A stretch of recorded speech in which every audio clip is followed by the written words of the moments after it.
One of the most useful things you can do when you're making a card is to add an image to it. You can add them to the front or to the back. So in the front you might be asking a question about a specific part of the diagram, or on the back they can be useful to aid your understanding and recall, particularly further down the track when you're seeing the card for the first time, say in 6 months. So I'm going to show you 3 general methods for adding images, some much quicker than others. The first is to grab an image that already exists on your hard drive. And so that's as simple as finding the image and dragging it across to the place that you want it in the card. Most of the time you aren't going to have an image sitting around on your hard drive though, and if you did, it's probably because it took you a while to create that image and save it. So instead you'll probably find a lot of your images online. So if you've got one you want to use, this one's from Wikimedia on the coagulation cascade, then you can just copy the image from your browser and paste that directly into your card, and it will have created and saved an image in the background. A lot of the time though, you only want, say, a small section of an image, or you want to make it smaller, or it's not available on the web but perhaps it's in a textbook that you have sitting on your screen. What can be really useful in those situations is a screen capture tool. Now Windows comes bundled with one called the snipping tool, and I'll let you search and find more information about that. There's also an equivalent tool that's available for Mac. And so let's say we want to take just a subsection of this image we have up on Wikimedia. I've opened up my snipping tool and I'm going to select on a new screen capture and just take that particular component of the image.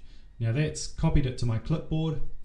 I can then go get rid of that image and paste in just the subsection. So that can be really useful if you want to also take a smaller size of an image. So if I'd grabbed the image from Wikimedia, its full size, what I can do is change the zoom in my browser so that it's much smaller if I want a smaller version of the image to copy into my card, and then I could screenshot just that section of the window and paste that in. One thing to be aware of when you're using a screenshotting tool is the format that it's going to save the file in. So the snipping tool automatically saves files as JPEGs or JPG extensions, but some tools will save them as PNGs or portable network graphics. If that's too much technical information for you, ignore this, but the preference I've found is to save files as JPEGs. They tend to be much smaller image files, and that can be really useful when you're doing something like syncing your cards to the cloud or to other devices. It just means that you're having to push less data either way. Another tip for saving on file sizes is to, once you've got your image in your card, is to copy from the image that's been created in the card to other cards, rather than just pasting the image that you have clipped from the web or wherever else into different cards.